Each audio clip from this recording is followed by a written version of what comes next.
Olá, seja novamente bem-vindo ao meu canal. Hoje a gente vai falar um pouquinho sobre o filme Coach Carter, um coach para a vida. A primeira lição que a gente vai tirar desse filme é sobre respeito. E o Coach Carter, o personagem do Samuel L. Jackson, ele traz isso de uma maneira bem interessante. A gente tem um colégio na periferia, numa cidade dos Estados Unidos, e uma situação bem complicada, socialmente falando ali. E quando ele passa a ser o técnico daquele time, ele coloca uma regra clara desde o começo, que todos os jogadores deveriam ir aos seus jogos vestidos de terno, gravata e começarem a se tratarem como sir, ou como senhor. Isso passa uma mensagem para o time que até então eles não tinham se dado conta, que era necessário respeito. Eles nem entendem no começo, quando a gente pensa ali no o que, como e porquê, né, que eu falei no vídeo passado, eles nem entendem ainda o porquê daquilo acontecer. Mas as relações começam a mudar e as pessoas que não estão dispostas a viver aquela situação, a se arrumarem, a ter que se tratar com respeito, seja entre os atletas ou seja com o próprio coach, elas acabam debandando do time. E aí a gente tem o nosso primeiro aprendizado. Para você construir uma equipe, para você transformar um grupo de pessoas em de fato uma equipe, num conjunto, parar de ser pessoas que trabalham junto para começarem a trabalhar em conjunto, você precisa de respeito. Você precisa construir isso ao longo do tempo. A nossa segunda lição sobre o filme vem de um dos personagens que é bem problemático ali dentro. A vida pessoal dele é bem complicada. Ele tem diversos problemas com drogas, com a família e tudo mais. E nesse primeiro momento de respeito que a gente acabou de falar, ele não tá mais, ele decide sair do time. E aí, quando começam a acontecer alguns problemas na vida pessoal dele, ele decide voltar, ele pede pro coach a chance de voltar, e o coach fala, beleza, você pode voltar, mas você perdeu aqui uma série de treinos e você vai ter que pagar esses treinos que você não participou. Você tem até sexta-feira, às 6 da tarde. Vai lá, começa a fazer. E era um volume de treinos muito grande que ele tinha perdido, então era inviável, na verdade, que ele conseguisse aquilo ali, era impossível, mas ele tentou. Durante toda a semana, ele fez o seu processo ali, ele gastou a sua energia realizando o que eles chamavam ali de suicídios e flexões. Chega na sexta-feira, às 6 da tarde, ele não consegue executar aquela tarefa, então a gente tem o resto da equipe comprando a ideia.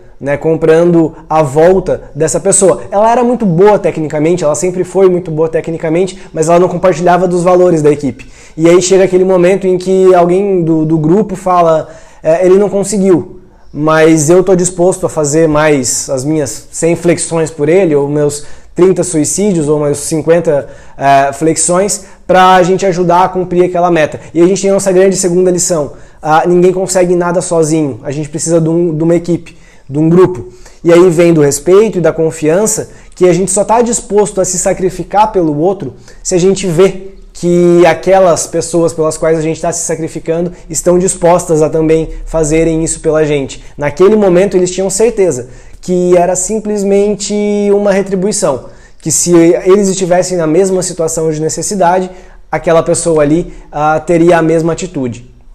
E aí a gente vai para a terceira grande lição, que para mim é o grande aprendizado do filme, que fala sobre a sensibilidade do líder. A cena é pequena, mas ela é bem marcante, ou foi bem marcante para mim, pelo menos.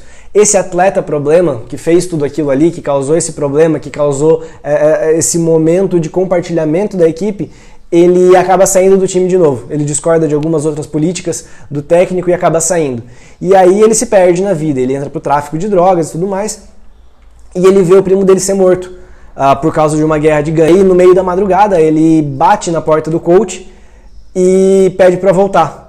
E aí a gente faz um parênteses aqui para falar do estilo do coach, da liderança, estilo de liderança que essa pessoa tinha. Então o Carter, que é o técnico vivido pelo Samuel L. Jackson, ele era uma pessoa extremamente dura, extremamente rígida, regrada, era uma pessoa que não demonstrava afeto. Com o filho dele ele tinha um contrato definido, assinado, com regras, cláusulas e tudo mais. E aí é o único momento do filme, quando esse atleta problema bate na porta dele de madrugada, é o único momento do filme em que a gente vê uma cena afetiva.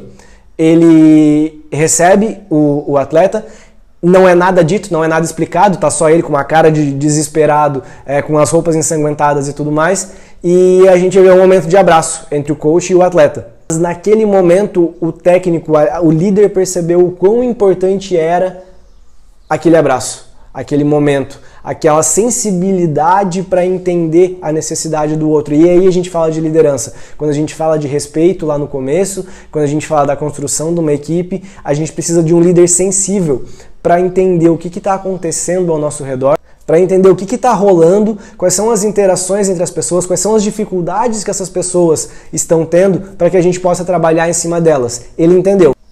E aí a gente tem as provocações que a gente pode tirar desse filme, aquele momento de reflexão para avaliar o que aconteceu lá e como isso se reflete na minha realidade, na minha empresa, nos meus colaboradores, no meu time, né? No meu time de basquete. Será que a gente está tratando todo mundo com respeito? Não um simples bom dia ou boa tarde, mas as condições de trabalho. Será que quando a gente pede para os nossos colaboradores produzirem mais ou serem mais proativos, a gente está dando o espaço condizente com isso para eles? Fica aí, então, acho que válida a reflexão de observar a caricatura do filme e trazer para a nossa realidade, para o nosso mundo, para onde a gente atua e ver como se aplica, né? Se a gente consegue refletir um pouquinho mais sobre a nossa situação, sobre a situação dos meus colaboradores e como eu posso proporcionar para eles um melhor ambiente de trabalho, uma melhor condição para que eles produzam o quanto eu quero que eles produzam. Valeu então, gente, muito obrigado. Não esqueça de compartilhar, de curtir, se inscrever, esses pedidos que eu já venho fazendo, né? Comentem ali embaixo se vocês acharem interessante, se acham que tem mais alguma reflexão que a gente pode tirar. O filme é sensacional, tem no Netflix para quem quiser ver, certo? E a gente se vê semana que vem com o filme Duelo de Titãs. Obrigado!